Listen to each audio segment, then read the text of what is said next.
The newly enthroned emperor ordered people to make ivory chopsticks right after ascending the throne. His uncle sighed and said, "Since the emperor uses ivory chopsticks to eat, he surely won't use ordinary bowls to hold food.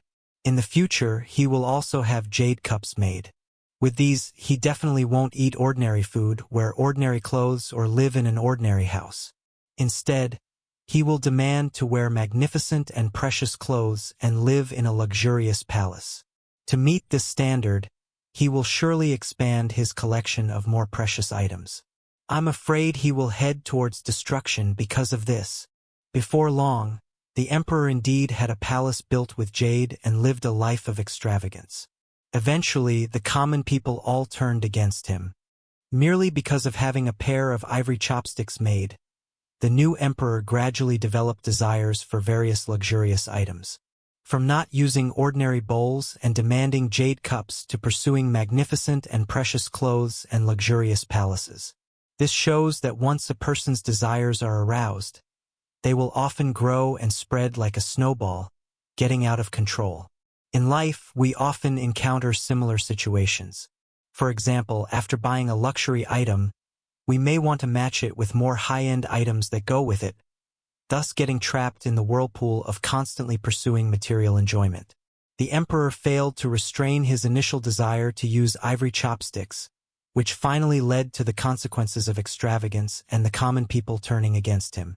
This warns us that we should know how to restrain our desires and not let them expand indefinitely. Only by learning to exercise self-control and adhering to the principle of moderation can we avoid getting into trouble due to excessive pursuit of material enjoyment and other desires, and maintain a balanced and stable life. Just from the emperor's slight act of ordering people to make ivory chopsticks, his uncle was able to foresee his subsequent series of extravagant behaviors and the possible outcome of his downfall.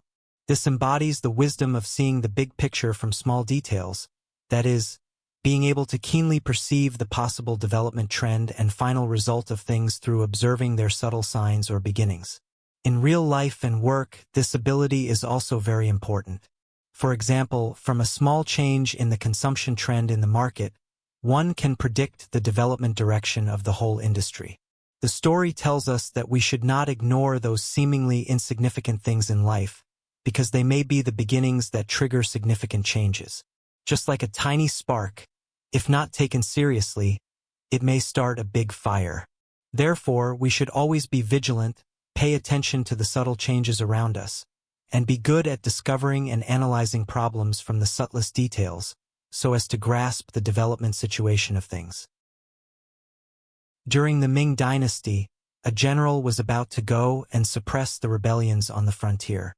Before setting out, he came to consult the prime minister. The prime minister said, "With your abilities, you can easily suppress these bandits. What you need to be cautious about is not to be in a hurry to return to the imperial court after achieving victory." After the general killed the leaders of the rebel forces, he reported to the imperial court that he wanted to return. Unexpectedly, the remaining followers of the bandits started to create unrest again and got out of control. The general had to turn back just a few days after setting out. Only then did he realize that it was easy to suppress the bandits, but it was very difficult to prevent them from causing trouble again. It was necessary to carry out a series of pacification work, and the problem could not be solved simply by relying on the threat of force. The prime minister demonstrated acute insight. He foresaw the possible problems that might arise during the process of suppressing the rebellions. Before the general set out, he reminded the general not to be eager to return to the imperial court, which showed that he had taken into account that the complexity of the rebellions lay not only in suppressing the leaders of the rebel forces by force but also in maintaining the stability of the local situation afterwards. This foresight was based on his understanding of the deep-seated reasons for the frontier rebellions. He knew that if only military strikes were carried out without subsequent pacification, the rebellions were likely to break out again. The advice of the prime minister embodied a kind of wisdom of considering problems from a holistic perspective. The root causes of the rebellions might involve various factors such as the dissatisfaction of the local people and the chaos of the social order, and these factors needed to be solved through comprehensive means, such as pacifying the people, restoring the economy, and rebuilding the social order. The stability of the frontier regions involved multiple aspects such as politics, economy, and ethnicity. He was well aware that a mere military victory was only temporary, and only by governing from a broader level could true long-term peace and stability be achieved. During the Ming Dynasty, there was a deputy general.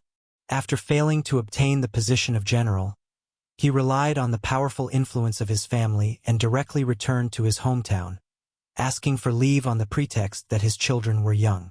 He never went back to lead the troops.